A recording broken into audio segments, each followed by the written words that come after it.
पीने का साफ पानी नहीं मिलता था सर, उपचार के लिए कोई व्यवस्था नहीं थी, मतलब शौच भी कर रहे हैं वहीं बाजू में आपको खाना भी खाना, भोजन भी करना। जो इलाज भी होता था सर, जो जैसे नॉर्मल जो इंजेक्शन लगाना हो गया, कैनुला लगाना हो गया, ड्रेसिंग जो है सर, वो कोई प्रोफेशनल लोग नहीं करते थे सर। कैदी लोग ही इंजेक्शन लगा रहे थे, मतलब मानवाधिकार का खुला उल्लंघन था सर वहाँ। कोई जैसे सर एक्सपायर हो गया तो उसको सर ऑक्सीजन मास्क ले जा करके हॉस्पिटल भेज देते थे सर, जिला हॉस्पिटल। सीनियर एडवोकेट और राज्यसभा सांसद कपिल सिब्बल के पॉडकास्ट में भूपेश बघेल के बेटे चैतन्य बघेल ने कई चौंकाने वाले खुलासे किए। शराब घोटाले के मामले में 170 दिनों तक रायपुर सेंट्रल जेल में काटने वाले चैतन्य ने बताया कि जेल की स्थिति बेहद खराब थी। पीने के पानी में कीड़े मिलते थे, इलाज के लिए कोई व्यवस्था नहीं थी। अस्वस्थ कैदी खुद ही अपना इलाज करते थे, इंजेक्शन खुद से लगा लेते थे और साथ ही अपनी ड्रेसिंग भी खुद किया करते थे।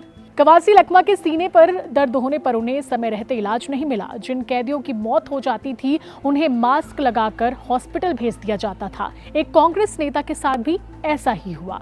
बता दें कि इसी पॉडकास्ट में पूर्व मुख्यमंत्री भूपेश बघेल ने दावा किया था कि उन्हें प्रधानमंत्री नरेंद्र मोदी और अमित शाह ने बीजेपी में शामिल होने का ऑफर दिया था। सुनिए इस पॉडकास्ट का छोटा सा अंश। सर रायपुर के सेंट्रल जेल पे भेजे।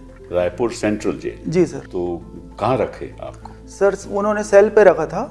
एक सेल, आइसोलेटेड सेल? हाँ आइसोलेटेड, सॉलिडेटरी कन्फाइनमेंट बोलते हैं सर, उनके हिसाब से कुछ था। टेररिस्ट नहीं हो जी सर। जी तो वहाँ पे 170 दिन इन्होंने रखा सर। 70 दिन? 170 दिन सर। और जेल जाने के बाद सर एक चीज और समझ आया सर कि किसी कोर्ट तो आपको सजा दे दी, आपको विचाराधीन कैदी के रूप में आपको जेल भी भेज दिया, लेकिन जेल जाने के बाद एक चीज समझ आया सर कि वो तो कोर्ट का एक सजा ही है, लेकिन उससे दूसरा सजा भी है सर, वहाँ की प्रताड़ना झेलना। मतलब एक अपराध के लिए जो भी आप अभियुक्त बन गए हो, आपको 2-2 बार सजा मिल रही। अब सर वो प्रताड़ना ऐसा था कि सर वहाँ पे पीने का साफ पानी नहीं मिलता था सर, उपचार के लिए कोई व्यवस्था नहीं थी। मतलब सर एक तो मानव अधिकार। कितना बड़ा कमरा सर? वो 10 बाई सर 7 का रहा होगा सर। 10 बाई 7। और हाँ, उसमें लैट्रिन थी? हाँ सर, वहीं पे कम्बोर्ड था सेल के अंदर में, लेकिन पार्टीशन नहीं था सर। वहीं पे बैठ के मतलब शौच भी कर रहे हैं, वहीं बाजू में आपको खाना भी खाना, भोजन भी कर। तो सर उपचार का भी बहुत खराब स्थिति। चारपाई देते थे सोने के लिए? हाँ कंबल देते थे सर। वो चारपाई नहीं होता? चारपाई देते नहीं सर, जमीन पे सोता था सर। जमीन पे सोते? जी सर जी। जो इलाज भी होता था सर, जो जैसे नॉर्मल जो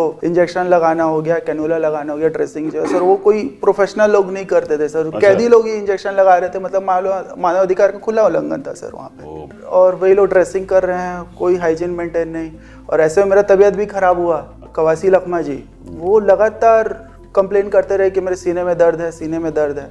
उनको उपचार के लिए भेजा नहीं गया। फिर मैंने पापा जी को बताया तो उन्होंने डीजीपी को जब खत लिखा तब जा करके उनको जिला अस्पताल भेजा गया। कोई जैसे सर एक्सपायर हो गया तो उसको सर ऑक्सीजन मास्क ले जा करके हॉस्पिटल भेज देते थे सर, जिला हॉस्पिटल।